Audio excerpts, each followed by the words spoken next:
Welcome to icon India. ఎవరైతే గ్రామ పాలనా అధికారి తెలంగాణలో రెవెన్యూ విభాగంలో ఉద్యోగాల కోసం సంసిద్ధతతో ఉన్నటువంటి వారు ఉన్నారో వారు వెంటనే ప్రిపరేషన్ని ప్రారంభించండి. ఇప్పటికే రెవెన్యూ శాఖ ఆమోదించినటువంటి పోస్టులు 10,954 ఉన్నాయి. ఇందులో కొంత పాత వారితో నియమించి డైరెక్ట్ నోటిఫికేషన్ ద్వారా రాష్ట్ర ప్రభుత్వం ఉద్యోగాల భర్తీ ప్రక్రియను చేపట్టబోతా ఉంది. అయితే ఈ ఉద్యోగాల కోసం ప్రిపేర్ అయ్యేటువంటి వారు భూభారతి చట్టానికి సంబంధించినటువంటి అంశాలతో పాటు రెవెన్యూ విభాగానికి సంబంధించిన అంశాలను తెలుసుకోవాలి. ఇలాంటి అప్డేట్స్ని ఎప్పటికప్పుడు నేను అందిస్తూ ఉంటాను. ఈ వీడియోని లైక్ చేసి ఛానల్ని సబ్స్క్రైబ్ చేయండి, వీడియోని మీ మిత్రులకు షేర్ చేయండి. ఇంతే, మీరు ఇది చేయండి. ఇక గ్రామ పాలనాధికారికి సంబంధించి వెంటనే ప్రిపరేషన్ ప్రారంభించే ఉద్దేశం మీకుంటే మీ ప్రిపరేషన్ని ఆలస్యం చేయకుండా ప్రారంభించండి. దీనికోసం మనం ఆన్లైన్ క్లాసెస్ని ప్రొవైడ్ చేస్తూ ఉన్నాం. అతి తక్కువతో 999తో లైవ్ క్లాసెస్ ఇస్తూ ఉన్నాం. లైవ్ మిస్ అయితే రికార్డెడ్ వినొచ్చు. అలాగే దీనికి సంబంధించిన రిలేటెడ్ మెటీరియల్స్ అండ్ ఎగ్జామ్స్ని కూడా టాపిక్ వైజ్ కండక్ట్ చేయడం జరుగుతూ ఉంది. ఆలస్యం ఎందుకు, ప్రిపరేషన్ని ప్రారంభించండి ఇప్పుడే. అయితే రెవెన్యూ శాఖకి సంబంధించి భూభారతి చట్టానికి సంబంధించినటువంటి అంశాలను తెలుసుకునే ముందు మీకు ఇలాంటి సమాచారం నేరుగా రావాలి అని అనుకుంటే నేను వాట్సాప్ అలాగే టెలిగ్రామ్కి సంబంధించినటువంటి ఛానల్ లింక్స్ని ప్రొవైడ్ చేస్తూ ఉన్నాను డిస్క్రిప్షన్ అండ్ కమెంట్ బాక్స్లో, అందులో జాయిన్ అవ్వండి. ఇక మనం రెవెన్యూ శాఖకి సంబంధించి ప్రస్తుతం తెలంగాణలో అత్యంత ఆసక్తికరంగా ఉన్నటువంటి అంశం భూభారతి చట్టం. ఎందుకు అనంటే ఇటీవల ఏప్రిల్ 14న ఈ చట్టం తెలంగాణ రాష్ట్రంలో ప్రారంభించడం జరిగినది. ఈ చట్టానికి సంబంధించి భూభారతి ROR అని పిలుస్తా ఉన్నాం. ఇప్పుడు ఒక పోర్టల్ వెబ్సైట్ని తీసుకొచ్చారు. ఈ పోర్టల్ అనేది రెవెన్యూ శాఖకి ఇప్పుడు కీలకంగా మారింది. భూభారతి అనేటువంటిది ఇది లోగో. ఈ భూభారతికి సంబంధించినటువంటి చట్టం అనేది ఇప్పుడు అమలు చేస్తున్నటువంటి పోర్టల్ అనేది ఒక సమగ్ర వేదికగా భూములకు సంబంధించినటువంటి అంశాన్ని ఇదే హ్యాండిల్ చేయబోతా ఉంది. ఈ భూభారతికి సంబంధించినటువంటిది ఏ విభాగంలో కీలకంగా మారింది ఇప్పుడు ప్రస్తుతము అని అంటే రెవెన్యూ శాఖకి సంబంధించి, దానికి సంబంధించిన రెవెన్యూకి సంబంధించినటువంటి విభాగంలో ఇది కీలకంగా ఉన్నటువంటిదే భూభారతి అని అంటున్నాం. ఏమని అంటున్నాం? భూభారతి అని అంటున్నాం. సో ఇప్పుడు ఈ భూభారతి అనేటువంటి వెబ్సైట్ని ROR అనేటువంటి పేరుతో తెలంగాణ రాష్ట్రంలో ప్రయోగాత్మకంగా 4 జిల్లాలలో ప్రారంభించడం జరిగినది.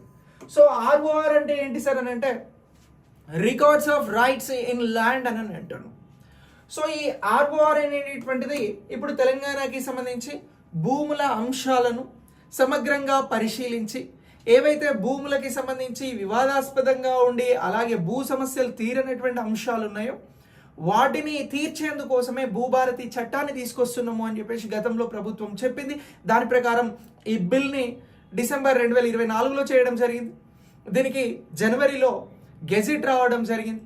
సో ఇలా భూభారతి చట్టాన్ని ఏప్రిల్ 14న ప్రయోగాత్మకంగా ప్రారంభించడం జరిగింది. ఇప్పుడు దీన్ని పైలట్ ప్రాజెక్టుగా 4 జిల్లాలలో నిర్వహిస్తూ ఉన్నారు. అయితే ఇదంతా కూడా ఎక్కడి నుంచి ఏ విభాగంలో జరుగుతున్నటువంటి ప్రధానమైనటువంటి అంశము అని అంటే రెవెన్యూ విభాగం. ఈ రెవెన్యూకి సంబంధించినటువంటి విభాగం మంత్రిత్వ శాఖకి మంత్రిగా ఎవరున్నారు అని అంటే పొంగులేటి శ్రీనివాస్ రెడ్డి గారు ఉన్నారండి. ఎవరు అని అంటున్నాం? పొంగులేటి శ్రీనివాస్ రెడ్డి గారు ఉన్నారు. సో ఇలా ఇతను మంత్రిగా ఈ ROR అనేటువంటి భూభారతి ROR అనేటువంటి పోర్టల్ని ప్రారంభించడం జరిగింది. సో ఇప్పుడు ఈ పోర్టల్ అనేది ఒక సమగ్రమైనటువంటి వేదిక. దేనికి సంబంధించి? భూ సమస్యలు తీర్చేందుకు, భూ సమస్యల పరిష్కారం కోసం ఇది సమగ్రమైన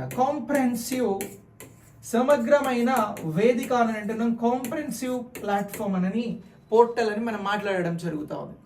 మరి ఇక్కడ రెవెన్యూ విభాగం ప్రధానంగా ఏం చేస్తుంది అని అంటే తెలంగాణ రాష్ట్రంలో భూములకి సంబంధించినటువంటి అంశాలను ఇది పరిశీలిస్తూ ఉంటుంది.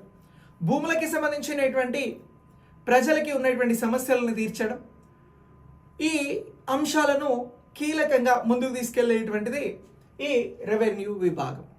మరి రెవెన్యూ విభాగం అనేది భూ సమస్యలను పరిష్కరించడం, భూ సమస్యలను తీర్చేందుకు అవసరమైనటువంటి చట్టాలను రూపొందించడం, అలాగే ఆ చట్టాలను అమలు చేయడానికి సమర్థవంతమైనటువంటి వ్యవస్థను బిల్డ్ చేయడంలో ఈ రెవెన్యూ విభాగం అనేది ఉంటుంది.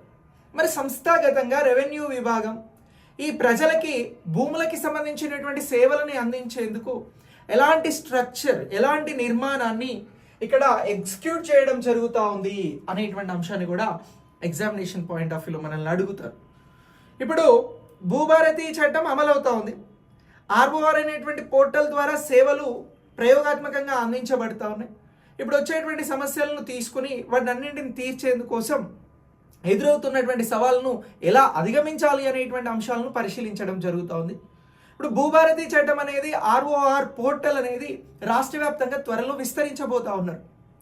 ఈ విస్తరించేటువంటి క్రమంలో అత్యంత కీలకంగా ఎవరు వ్యవహరించాలి అని అంటే, ఇక్కడ విఆర్ఓలు అని పాత పేరుతో పిలిచే వాళ్ళం, ఇప్పుడు జీపీఓ అని అంటున్నాం, గ్రామ పాలన అధికారి అనేటువంటి వారు ఇక్కడ కీలకంగా వ్యవహరించాల్సి ఉంటుంది. ఓకే, సో ఇప్పుడు ఈ భూములకి సంబంధించినటువంటి సేవలు ఎక్కడ అని అంటే గ్రామ స్థాయిలో అందించాలి. ఎక్కడ అందించాలి? గ్రామ స్థాయిలో అందించాలి. వ్యవసాయ రైతులకి కానీ, భూములు ఉన్నటువంటి వారందరికీ కానీ, వారికి ఉన్నటువంటి సమస్యలను తీర్చడం, వారికి సంబంధించిన అవసరాలను ఇక్కడ తెలుసుకొని వాటిని తీర్చేటువంటి క్రమంలో ఆర్ఓఆర్ అనేది వ్యవహరిస్తుంది అని చెప్పేసి రాష్ట్ర ప్రభుత్వానికి సంబంధించిన పెద్దలు చెప్తా ఉన్నారు. సో ఇప్పుడు ఎవరు కీలకంగా మారబోతా ఉన్నారు అని అంటే జీపీఓలు కీలకంగా మారుతారు. సో ఇక్కడ జీపీఓలు, అలాగే వీరితో పాటు ఎంఆర్ఓలు, మండల రెవెన్యూ ఆఫీసర్స్ కి సంబంధించినటువంటి వారు ఇక్కడ కీలకంగా వ్యవహరించాల్సి ఉంటుంది. సో వీరే క్షేత్రస్థాయిలో, గ్రామ స్థాయిలో అని అంటే ఏమంటున్నాం, క్షేత్రస్థాయిలో, క్రింది స్థాయిలో ఇక్కడ ఏం చేయాల్సి ఉంటుంది అని అంటే సేవలను అందించాల్సి ఉంటుంది. సేవలు అనేవి అందించాలి. మరి వీరికి సంబంధించి ఇక్కడ వీరిని ఎవరు పర్యవేక్షిస్తారు, వీరిని ఎవరు సమన్వయం చేస్తారు అని అంటే జిల్లా కలెక్టర్ గారు, ఎవరు అని అంటున్నాం డిస్ట్రిక్ట్ మెజిస్ట్రేటర్ గారు, ఇక్కడ జిల్లా కలెక్టర్ స్థాయిలో ఉన్నటువంటి ఆఫీసర్స్ ఇక్కడ సమన్వయం అనేది చేస్తారు. సమన్వయం, కోఆర్డినేషన్ అనేది చేస్తారు. ఇక్కడ గ్రామ స్థాయిలో కానీ, క్షేత్రస్థాయిలో కానీ జీపీఓలు, ఎంఆర్ఓలు ఎలా వ్యవహరిస్తూ ఉన్నారు, సమస్యలకి సంబంధించి ఏమున్నాయి, వాటిని పరిష్కరించేందుకు ఉన్నటువంటి మార్గాలు ఏమిటి అనేటువంటివి ఎప్పటికప్పుడు రివ్యూస్, మీటింగ్స్ కండక్ట్ చేసి ఇక్కడ వీరు క్లియర్ చేస్తారు, సమన్వయం చేస్తారు అనేటువంటి అంశాన్ని ఇక్కడ మనం గుర్తుంచుకోవాలి. వీరు సమన్వయం చేస్తే సమస్యలను గుర్తించి పరిష్కరించేటువంటి బాధ్యతలు వీరికి ఉంటాయి. అయితే ఇక్కడ ఈ జిల్లా కలెక్టర్లను పర్యవేక్షించడానికి రెవెన్యూ విభాగంలో ఎవరైనా ఉన్నారా అని చెప్పేసి అడుగుతారు. అలా అడుగుతా మనం చెప్పాల్సింది ఏంటి అని అంటే సిసిఎల్ఏ అనేటువంటి ఒక విభాగం ఉంటుంది.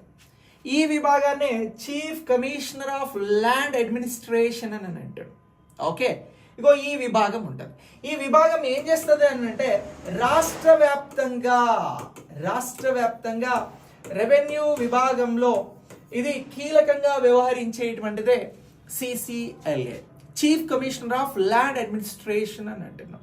సో దీనికి ప్రస్తుతం ఆఫీసర్గా ఎవరున్నారు అని అంటే నవీన్ మిట్టల్ గారు ఉన్నారు. సో ఇలా ఈ నవీన్ మిట్టల్ గారు ప్రస్తుతం ఉన్నటువంటి సిసిఎల్ఏ అని అంటున్నాం. సిసిఎల్ఏ అనేది రాష్ట్ర వ్యాప్తంగా భూములకి సంబంధించినటువంటి అంశాలలో, అడ్మినిస్ట్రేషన్ చేసేటువంటి అంశాలలో కీలకంగా వ్యవహరిస్తుంది. దీని అండర్లో జిల్లా కలెక్టర్లు రెవెన్యూ విభాగానికి సంబంధించినటువంటి అంశాలను పరిష్కరించడంలో, సమన్వయం చేయడంలో చర్యలు తీసుకుంటారు. ఇక క్షేత్రస్థాయిలో సేవలు అందాలి కాబట్టి ఎంఆర్ఓలు, జీపీఓలు కీలకంగా వ్యవహరించాల్సి ఉంటుంది. ఇప్పుడు ప్రభుత్వం ప్రతిష్టాత్మకంగా తీసుకొచ్చినటువంటి భూభారతి చట్టానికి సంబంధించి భూభారతి పోర్టల్, అలాగే ఆర్ఓఆర్ అని కూడా అంటున్నాం కదా, ఈ పోర్టల్ సమర్థవంతంగా నిర్వహించబడి భూ సమస్యలు ఇక్కడ గ్రామ స్థాయిలో తీర్చబడాలి అని అంటే ఇగో ఈ విభాగాలు ఇలా వర్క్ చేస్తవి అనేటువంటి అంశాన్ని మనం గుర్తించాల్సి ఉంటుంది. సో ఇలా ఇగో ఈ విభాగాలు ఉంటవి. మీకు మొత్తం రాష్ట్రంలో ఎవరు ప్రధానంగా భూములకి సంబంధించినటువంటి అంశాలను అడ్మినిస్ట్రేటివ్ విభాగంలో చూస్తారు అని అంటే సిసిఎల్ఏ అని చెప్పాలి. దీన్నే మనం chief commissioner of land administration అని అంటున్నాం. దీనికి నవీన్ మిట్టల్ గారు ప్రస్తుతం ప్రధానమైనటువంటి ఆఫీసర్గా వ్యవహరిస్తూ ఉన్నారు. నెక్స్ట్ దీని తర్వాత మనకి జిల్లా కలెక్టర్లు ఉంటారు. వీరు కూడా రెవెన్యూ అంశాలకి సంబంధించి సమన్వయం పరచడంలో కీలకంగా వ్యవహరిస్తారు. నెక్స్ట్ వీరిని తర్వాత మనకి ఎవరు ఉంటారు అని అంటే ఎంఆర్ఓలు ఉంటారు మండల స్థాయిలో. గ్రామీణ స్థాయి నుంచి మండల కేంద్రానికి వచ్చి వారి సమస్యలను చెప్పుకొని అవి పరిష్కరించుకునేటువంటి క్రమంలో వీరికి అధికారాలు ఇవ్వడం జరిగింది. ఇక నెక్స్ట్ గ్రామ స్థాయిలో ఎవరు కీలకంగా వ్యవహరిస్తారు అని అంటే, ఇంతకుముందు మనం విలేజ్ రెవెన్యూ ఆఫీసర్ అనేది ఇప్పుడు గ్రామ పాలనా అధికారి జీపీఓలుగా విలువబోతా ఉన్నాం.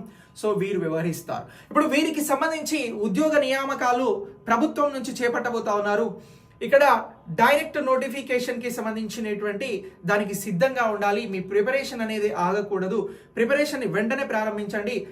ప్రభుత్వం మొట్టమొదటిసారిగా ఈ 2025కి సంబంధించి రిక్రూట్ చేయబోయేటువంటి ఉద్యోగాలు ఇవే. సో కాబట్టి మీరు ఆలస్యం చేయకుండా మీరు ప్రిపరేషన్ ని ప్రారంభించండి. ఈ ప్రిపరేషన్ ని ఐకాన్ ఇండియా చాలా ఎక్స్క్లూజివ్ గా live classes with materials with exams అందిస్తూ ఉంది. దీనికోసం మీరు రిజిస్టర్ అవ్వండి, ప్రిపరేషన్ ని ప్రారంభించండి. ప్రభుత్వం ఇచ్చేటువంటి ఉద్యోగాలు సాధించడంలో ముందుండే ప్రయత్నం చేయండి. Okay, wish all the best. Thanks for watching. వీడియోని లైక్ చేసి మీ మిత్రులకు షేర్ చేయండి.